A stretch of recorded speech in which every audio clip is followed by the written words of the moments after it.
7 board members are still present, along with the superintendent and the general counsel.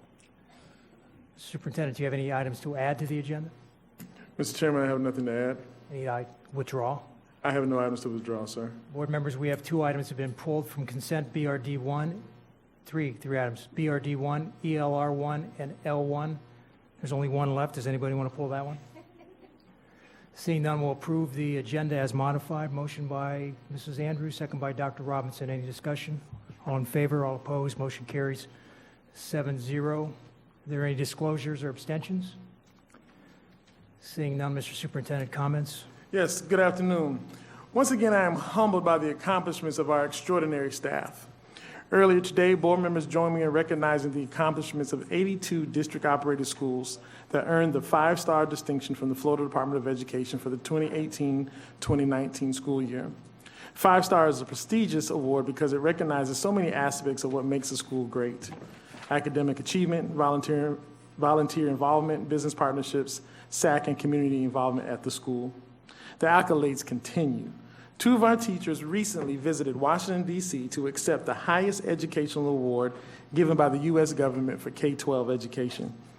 Karina Moran, a mathematics resource teacher at Manatee Elementary School, and Lorraine Plageman, a physics teacher at Jupiter High School, each received the Presidential Award for Excellence in Mathematics and Science Teaching. Congratulations to both of these extraordinary educators. Let's give them a round of applause. And now I'm also proud to announce this year's nominees for Principal of the Year. Representing the Central Region, Jesus Armis from Royal Palm Beach Community High School. Let's give him a round of applause. From the Glades Region, Pamela Buckman, Pioneer Park Elementary School. The nominee from the North Region is Michelle Fleming, Lake Park Elementary School. And from the South Region, Mr. Reggie Myers, Principal of Park Vista Community High School. The winner for the school district will be announced on January 28th at the Manatee Lagoon, a Florida Power and Light Eco-Discovery Center. The winner will then represent the district at the state level. I'd like to invite those 4 nominees up front to take photographs with the board.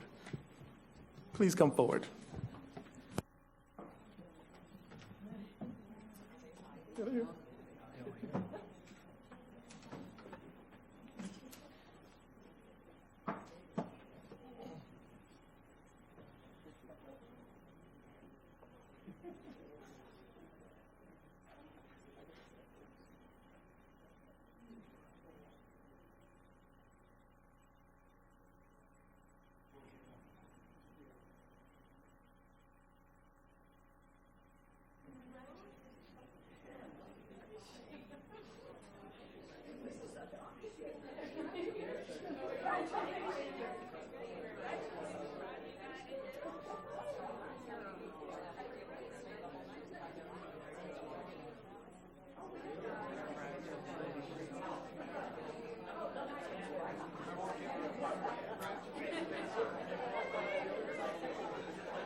Mr. Chairman, that concludes my comments. Thank you.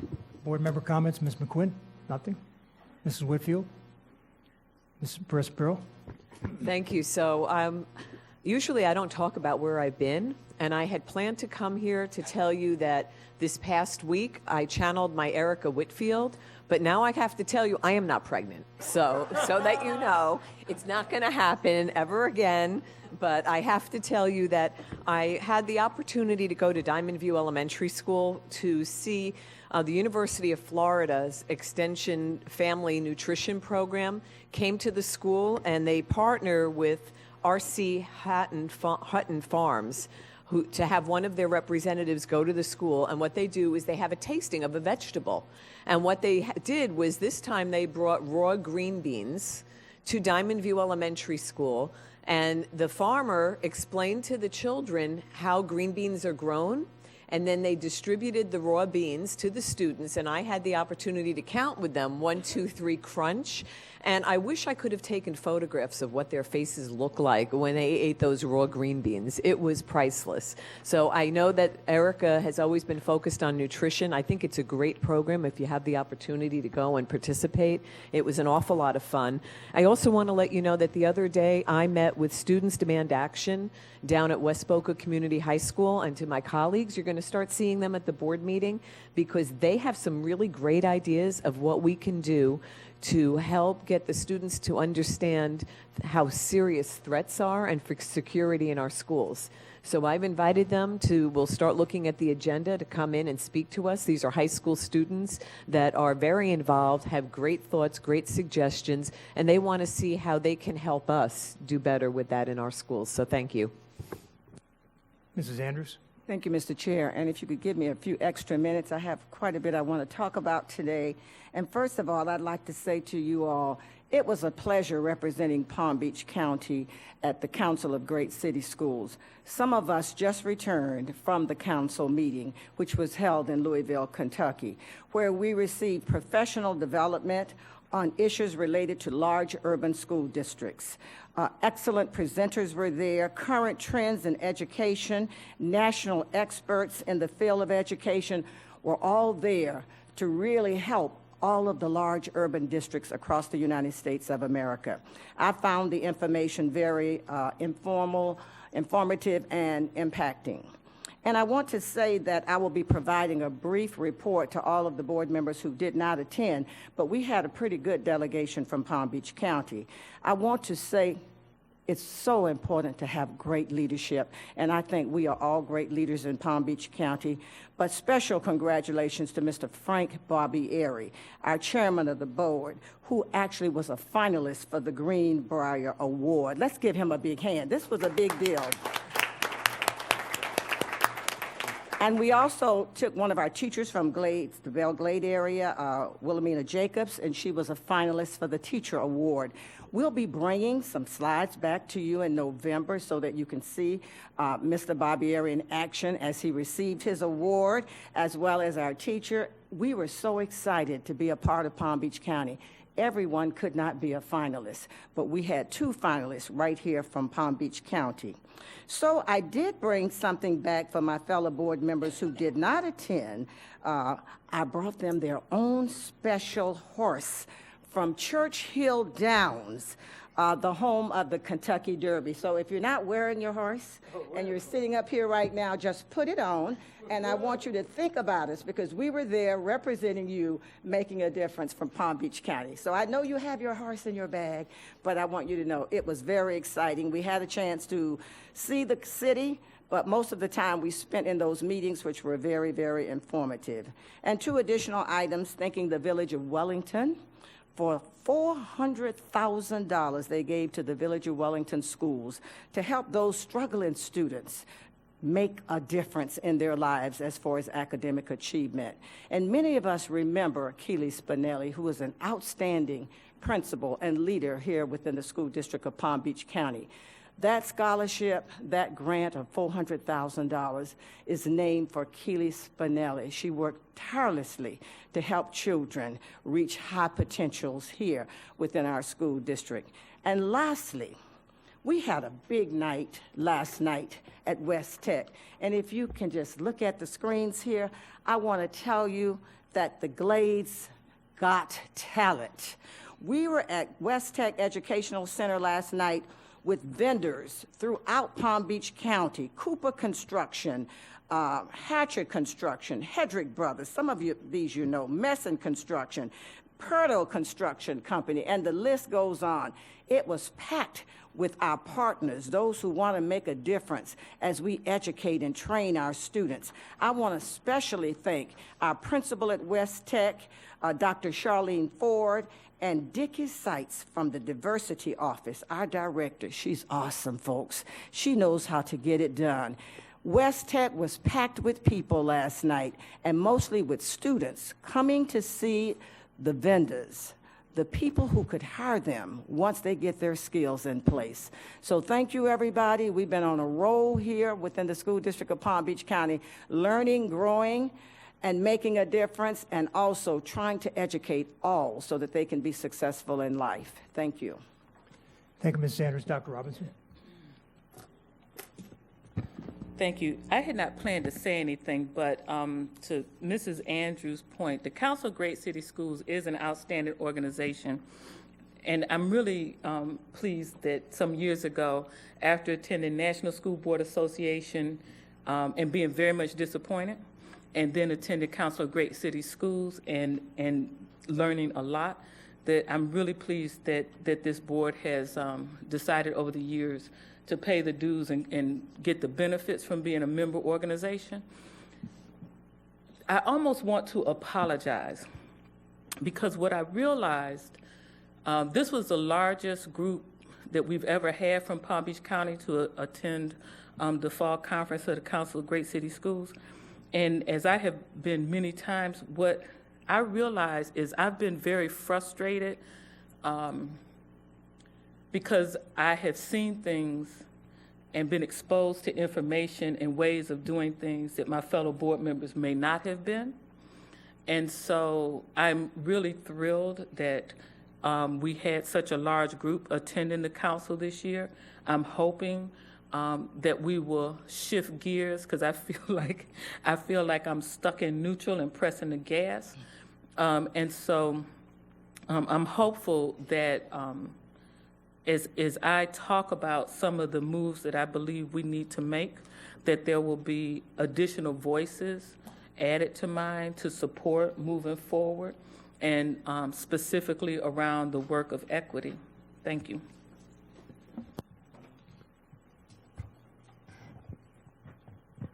So good afternoon. Before I came to the board meeting today, I had the opportunity to be in the village of Palm Springs where they did the rededication of the city library. And it was because of our voters in Palm Beach County that allowed us to have the sales tax increase that we did, that gave the village the opportunity to do the rebuilding of their library. The good thing was, and I think the communication and the partnership that the village and their library has with our schools in the village of Palm Springs is something that is definitely a benefit to all of us. And I want to thank and congratulate the village of Palm Springs for doing an amazing job and working with our schools. Thank you. Mrs. McQuinn? I forgot that I wanted to take a minute to let everyone know in public that we very recently lost a longtime educator from Palm Beach County, Mr. Buzz Spooner. Mr. Spooner was not only a principal, he was just an incredible, funny human being, and has spent many, many years as a personal friend and colleague of Mr. Shaw, and I don't know how comfortable he felt even being able to talk about that publicly, but we lost a wonderful educator in Mr. Spooner. Thank you. Thank you, Ms. McQuinn. As to my comments, I along with some of the other board members, was at the conference in Louisville, Kentucky, and Dr. Robinson is right. There were some very interesting topics that were discussed and very enlightening. And as a result of one of those that I attended, I've asked the superintendent and the deputy superintendent to consider scheduling a workshop for us on equity and getting I forget his title, the chief equity officer or whatever his title is from Jackson County to come down here and actually work with us. It seems like they've figured out a way to get our our black male students to move forward much more quickly than we've been able to do in the past. So I'm hoping the board will support that when the superintendent brings it forward as a consideration, that we put that workshop in place and we get that expert down here to show us how we can do it better to get these kids moving a little more quickly. So that's in the works. Dr. Robinson? Is Jefferson County? Yeah, is the Jefferson one? County. Yes, Jefferson but County. I just want you to know, they're not unique. That just happened to be the presentation that you saw, and he's a dynamic speaker. But there are similar programs across this country, and I want to scream because I'm just glad you saw it. Thank you. I'm glad I saw it too, Dr. Add Robinson. something, Mr. Barbieri, to that. Yes, ma'am. And I have a whole lot of notes for Mr. Oswald because there was just a wealth of information that we can use here in Palm Beach County. I think we're doing great things here, but we can definitely take it to the next level. So we have a lot to talk about. So yes, thank you. All right, that'll take us to the first item on the agenda, which is BRD1, which I suppose I'm the one that reads. I'm sorry, speakers. Yep. Speakers. Let me get to the list. I'm sorry. We have two podiums. If you would come up to the alternating podiums as I call your names. Tom Alfers, attorney, to podium, one of the podiums, and Ryan Wells to the other one. And after that, Barbara Susko, please be ready to go to the next podium when it opens. Please state your name when you come to the podium, and please watch the clock. You have 3 minutes to address the board.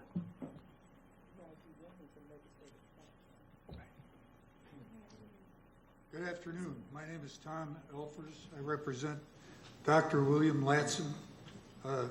Mr. Will Latson is a 26-year veteran of Palm Beach schools with an unblemished record. He's an award-winning high school principal with a record of high achievement. You have a critical decision to make this afternoon. Better? Okay. You have a critical decision to make this afternoon regarding the termination of Will Latson and the perception of the school community and the community at large as to your sense of justice. At odds are two separate bodies of information regarding the Holocaust issue at Spanish River. On the one hand, we have allegations, and on the other, we have facts. First, these are the allegations that Will Latson denies the Holocaust, did not sign his contract, did not submit his vacation leave, did not communicate with his superiors while on vacation, and as a leader was insubordinate and incompetent in doing so. But these are the facts. He is not anti-Semitic. He believes the Holocaust is factual. He espouses the word and deed and intolerance of others' points of view. He signed his contract. He submitted his vacation leave form. He communicated with superiors and was neither insubordinate nor incompetent. He's now facing double jeopardy, having been previously admonished by his superiors for a poorly worded email. There's no question that there is an enormous amount of complicity from top to bottom. No one from Dr. Latson to the superintendent is without some level of culpability. Florida State Representative Mike Caruso made that clear when he called for an investigation into an alleged cover-up precipitated by a 1.5-year delay in dealing with this issue and the allegedly improvident issuance of a 3-year contract renewal right before the pivotal July 8th, while Dr. Latson was on approved vacation. Hopefully, you have received all of our documents which detail each of these events. Now your choice is simple. You can believe the false allegations, make a very bad decision, and punish the man for being the most tolerant among us of others and of their beliefs. Or you can accept the facts, reject the recommendation for termination, table the recommendations, and resolve this issue through an appropriate consequence. Thank you. Thank you. State your name, please. Good afternoon. Ryan Wells. I've been an educator with this district for 13 years. This summer, our district received national and even international coverage regarding this over-sensationalized story. Before any thorough investigative due process was granted, Dr. Fenoy made accusatory and defamatory statements about Dr. Latson in his email exchanges with the parent. Although he has nearly 30 years of expertise in education, the angry mob of people who knew nothing more than a fabricated headlines made claims that Dr. Latson was only elevated to his position not on merit but because of the color of his skin. The Palm Beach Post, West Boca News, Rick Scott, members of the state legislature, and even our own superintendent catered to the systemically racist ignorance by calling for Dr. Latson to be fired. A witch hunt is defined as a ruthless search to denigrate and persecute publicly. Before due process was granted, Dr. Fenoy made a publicly posted video to remove Dr. Latson from the district. Once due process was granted, the investigation produced zero evidence showing wrongdoing on the part of Dr. Latson. The only thing that could be gathered was that he did not answer calls that may or may not have reached him while he was on approved leave in a foreign country. This is a textbook example of a witch hunt. I'm here today beseeching this board to not eat the fruit from the poisonous tree. The phone call in question should never have taken place. First, this story was not news to the district. Per the various emails and transcripts concerning the statement in question, which started this fiasco, this was an ongoing situation for over a year, and one which the district had already taken the stance, even defending Dr. Latson. No new information was released concerning the story, simply that it had made it into the public eye. The district knew that he was on approved leave. There is zero reason outside of panic on behalf of the district that Dr. Latson needed to be contacted immediately. Panic. Keith Oswald lacked the leadership skills required to quash this story. And if Dr. Latson could not be contacted, why did Dr. Fenoy not step in to help manage the situation? Could he not be contacted either? This all led to Dr. Latson being publicly and unjustly labeled as an anti-Semite unworthy of his position. It seems easy for this leadership of the district to make the claim that Dr. Latson acted inappropriately, but not quite as easy to recognize their own errors and admit their reactions, such as posting a public video before due process was granted, were also in panic and haste inflamed by the media. We started this journey with one idea, a defamatory and false allegation, and we end up with a completely different yet equally absurd idea. That Dr. Latson, in his nearly 3 decades of exemplary service to his community in public education, be ended because leaders in this district panicked. Are you being asked to remove Dr. Fenoy for his mistakes or Keith Oswald for his lack of leadership? Not at all, nor am I implying that. As you look beyond mistakes of this district, I ask you to look further at the corrupt root of this issue. I urge you to put down the tainted fruit that Dr. Fenoy has handed you. He has plucked it from a poisonous tree, and it should never have been allowed to blossom in the first place. Thank you. Barbara Susko, Sherry Fox, please come up to the next podium. Barbara Susko, resident of Palm Beach County, 46 years. 2 daughters attended and graduated from John I. Leonard. And I'm a former teacher myself back in the 60s in New Jersey and in Nevada. I really felt that Mr. Latson had a right to be neutral in this situation. We have a group here in Palm Beach County that thinks they run the county, aided and abetted by the ADL. They go up to Tallahassee, they pass laws, they're 7 hours away, you can't get up there, you can only email them and hope they'll read your email or call them. They'll never talk to you. And they're passing all kinds of bills that don't help us, the taxpayers, license plates for Israel, anniversary for Israel, and then on the other hand, they want to take away our Confederate holidays. I'm from New Jersey, but being a former history teacher, it's important to me to keep all the history and not destroy our monuments and statues. And here we have ADL saying something we used to say, how's it going? Oh, okay. ADL considers that hate symbols. So now you can't say okay anymore. This is out of line. And there were several of these people that are up there promoting an agenda.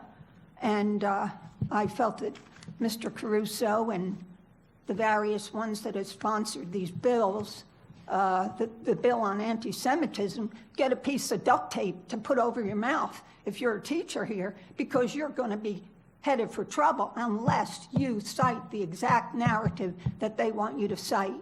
And there's lots of proof from the Red Cross that the numbers of deceased in the work camps, they were not other types of camps, they were work camps. They starved because the Allies were starving them. We were helping starve these people.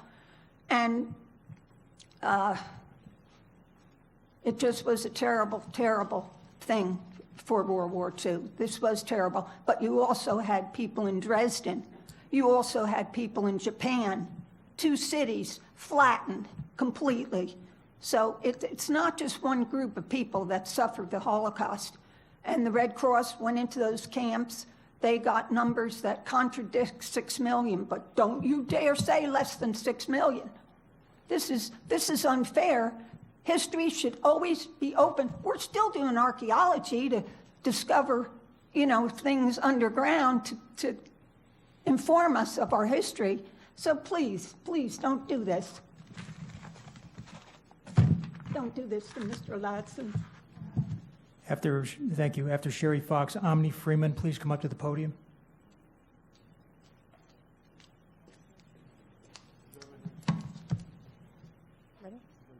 Sherry Fox. Thank you, board members, for your time and attention. I'm here to tell you once again my opinion on the matter of Dr. William Latson.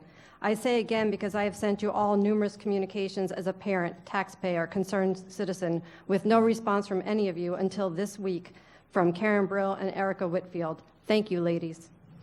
There is a new name for the lack of response, ethical misconduct, and apparently you can be recommended to be fired for this. It's a failure to communicate appropriately with and relate to colleagues, administrators, subordinates, and parents. I am a parent and a subordinate. Do I think you guys are guilty of ethical misconduct? Absolutely not, and I don't agree Dr. Latson is either. So I'm really confused. A man who I and many admire, a highly moral and ethical man, was reassigned, labeled an anti-Semite for making non-committal comments regarding the Holocaust. I am Jewish, so my opinion matters. I can tell you Dr. Latson is not an anti-Semite. Let's put that to rest. Interestingly, the district no longer is accusing him of being an anti-Semite and no longer even discusses this in the investigation or the transcripts.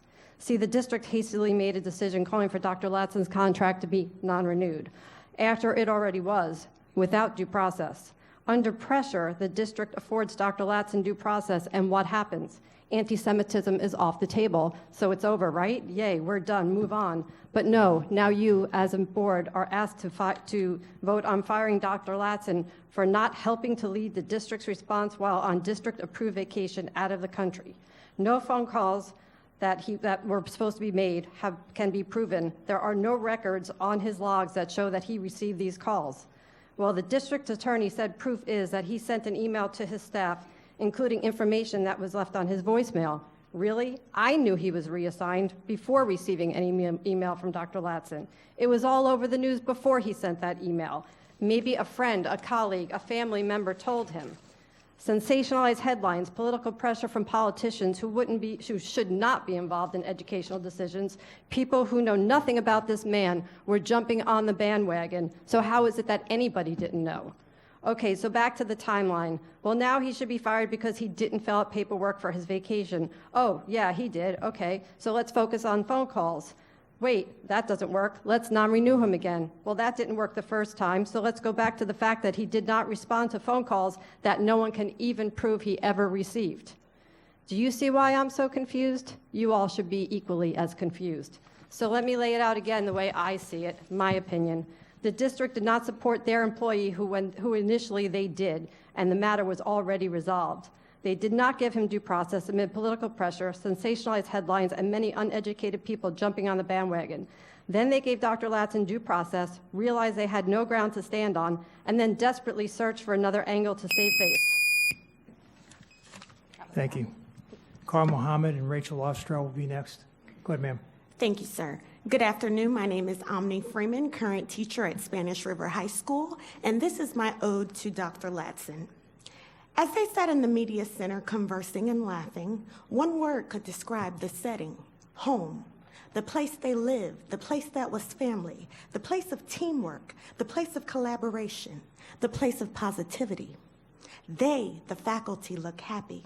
I was so elated to be a part of this home, thanks to Dr. William Latson. Last year was my first year at Spanish River High School. I was hired under the tutelage of Dr. Latson. As a teacher in her 7th year in Miami-Dade, Broward, and Palm Beach County Public Schools, I can say without a shadow of a doubt that Dr. Latson rises to the top as the best principal I've had throughout my teaching career. Dr. Latson welcomed me into the Spanish River home without hesitation. As the leader of our school, Dr. Latson was effective, hardworking, and fair. Every day, I was proud and happy to come to work. As my leader, Dr. Latson was positive, enthusiastic, always listened to what I had to say. Dr. Latson had an open door policy, and the door was always hard to get in because everyone was always in line to speak to him. Dr. Latson was a popular fan favorite of our home. Most importantly, Dr. Latson gave me the most precious gift that any principal could give to his employee, his time. When I lost my grandmother, who was my first friend, my best friend, and the love of my life, do you know what Dr. Latson gave me? Time. Time to speak to him about my grief, and time to go back home to Miami, Florida to grieve. When I received that devastating phone call that my godson had committed suicide, that his dead corpse was found in a rental van on the side of the road, his beautiful face scorched and decomposed from the heat, do you know what Mr. Latson gave me? His time. Time to speak to him about my grief, and time to travel to Jacksonville, Florida for 1 week to identify my godson's dead body.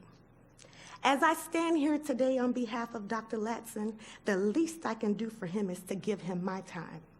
Dr. Latson, I thank you for your encouragement, your leadership, and your compassion towards this tiny little old lady you met just 1 year ago.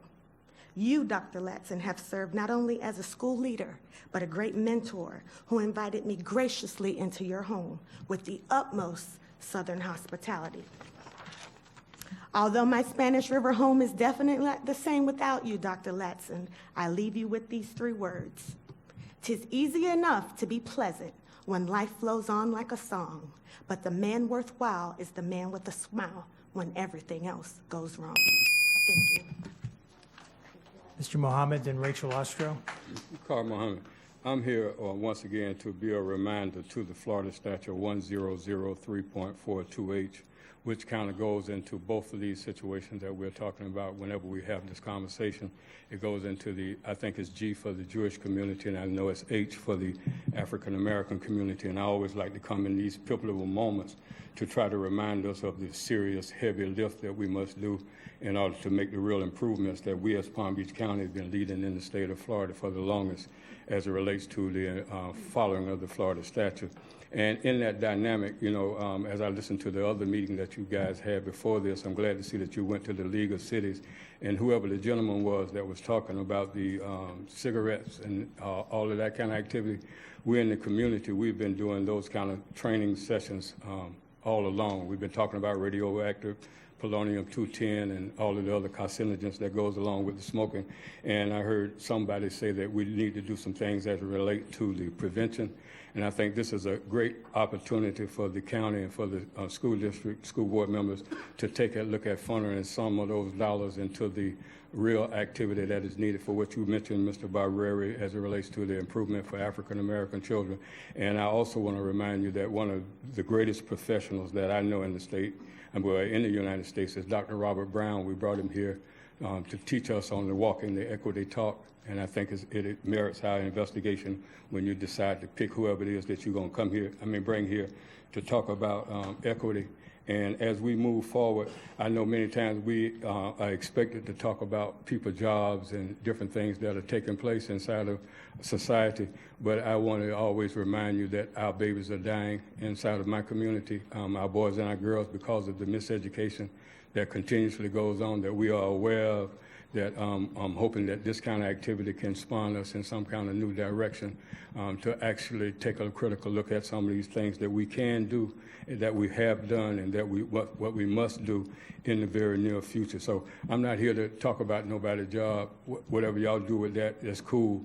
I'm here to remind you that we need to stay focused on the Florida statute, which brings about this kind of deficit model of understanding inside of the African American community and the Jewish community, because if we'd been educated properly, we wouldn't be even having this kind of conversation from the start. And these are things that I think and I know that we need to consider, because I do believe that Palm Beach County is the leading district out of the 67 counties, and I do believe that we do have some good products that we need to roll off the shelf and take some critical looks at.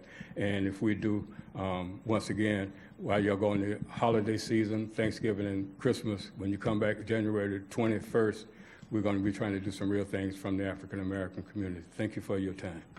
Thank you. Ms. Ostro? My name is Rachel Ostrow. I'm a social studies teacher at Spanish River High School. I was prepared to speak to the fact that I'm also Jewish, the granddaughter of a Holocaust survivor, and the team lead for the U.S. history team at Spanish River. I was prepared to speak to the fact that in the 6 years that I taught under the leadership of Dr. Latson, he in no way restricted mine or my team members' curriculum design or instruction. That on a regular basis, he not only encouraged but designed a system in which myself and my colleagues were able to foster cross-curricular planning and instructional design through common planning periods and an endless number of resources. But that's not what we're here to discuss today. The reason that Dr. Latson was initially removed from his position is no longer relevant. Not one, but 2 investigations regarding the matter have been executed, come and gone, revealing that Spanish River boasts one of the most comprehensive Holocaust educations, not only in the district, but in the state, and that Dr. Latson in no way restricts the scope of the school's educational offerings. Instead, we're here today because the board will consider the superintendent's recommendation that Dr. Latson be terminated on the charge of ethical misconduct and failure to carry out job responsibilities. This charge stems from the claim that Dr. Latson did not answer a number of phone calls from the deputy superintendent while on a pre-planned approved trip out of the country. Transcripts obtained through public records show that there was, in fact, some communication between the two during that time, and that the phone calls in question, left unanswered, came at times in which Dr. Latson was in communication with school officials, as well as others during calls in progress. The charge of ethical misconduct is based off of the criteria laid out for suspension and termination for misconduct in office under the Florida Administrative Code, which references behaviors such as failure to communicate and relate appropriately to colleagues, administrators, subordinates, etc. It's stated in the transcripts that the district feels as though Dr. Latson violated the code by being nowhere to be found, not returning phone calls, not emailing staff or the leadership. I feel it's important to point out that Dr. Latson had informed his superiors where he would be, as his trip out of the country had been approved, thus they were aware of his location. That he was in fact in contact with school district personnel through the phone, as records show he stayed in contact with school police as well as others throughout the day, including the deputy superintendent, when reports of the media approaching campus came through. That he did in fact email the faculty, though that email was then shared and misinterpreted by the media to feed into the media circus, and that at one point Dr. Latson was told not to speak publicly on the matter, nor was he allowed to step onto campus without multiple district higher-ups escorting him quickly on and off without even affording him the opportunity to pack up his own office. As board members, you'll vote today on whether or not Dr. Latson should be terminated or remain an employee of the district. I ask you to consider the implications of your decision. This is a man's livelihood, 26 years of dedication to multiple elementary, middle, and high school campuses.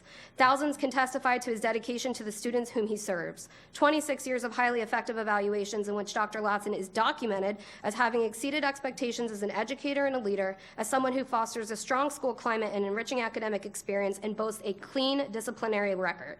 Booker T. Washington once said, "A lie doesn't become truth, wrong doesn't become right, and evil doesn't become good simply because it's accepted by the majority." I ask you to consider Dr. Latson.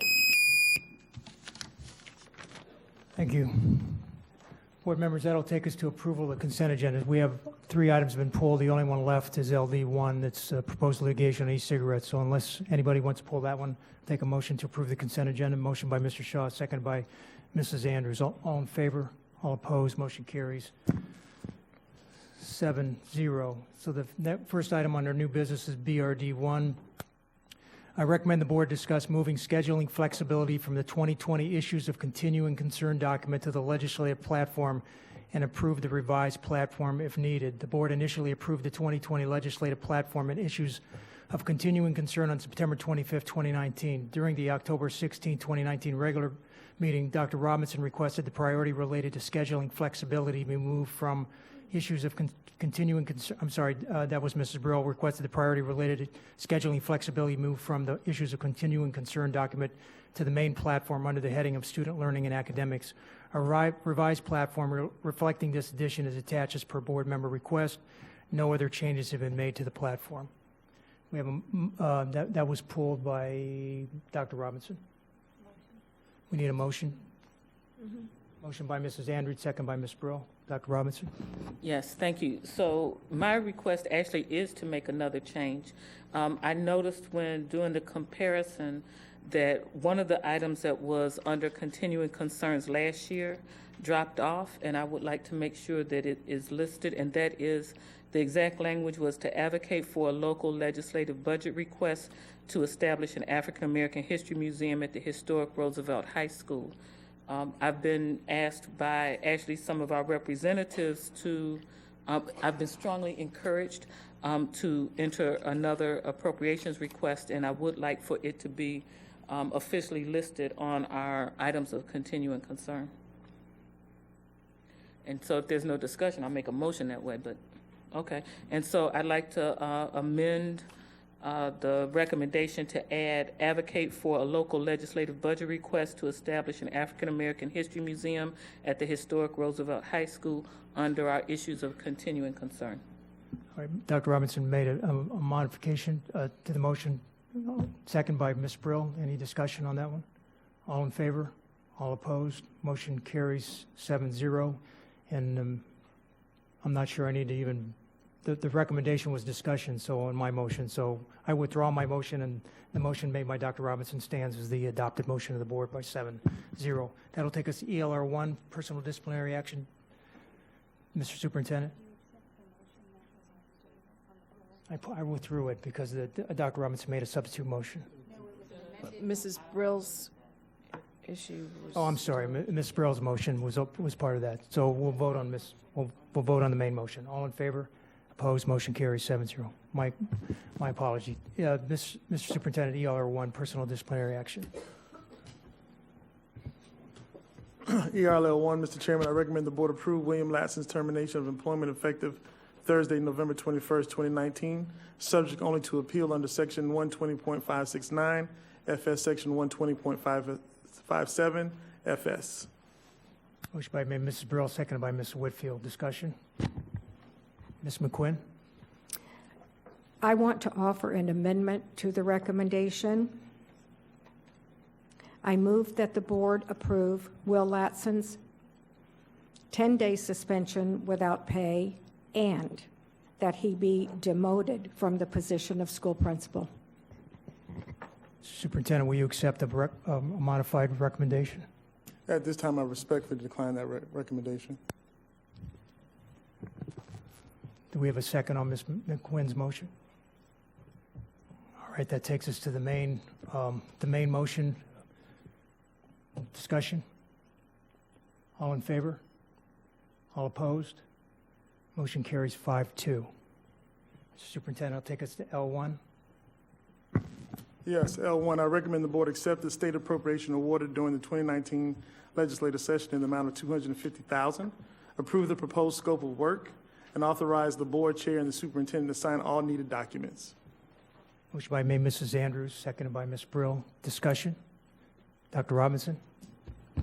Thank you. I think this is fantastic work. The only reason I pulled this is under the scope of work, we talk about providing training for commercial vehicle driving, and I just want to make sure, since I'm aware that there are numerous, well, I understand that there are numerous agencies, entities that provide this CDL training, that we don't pretend that this is a sole source, that we do this in a competitive manner.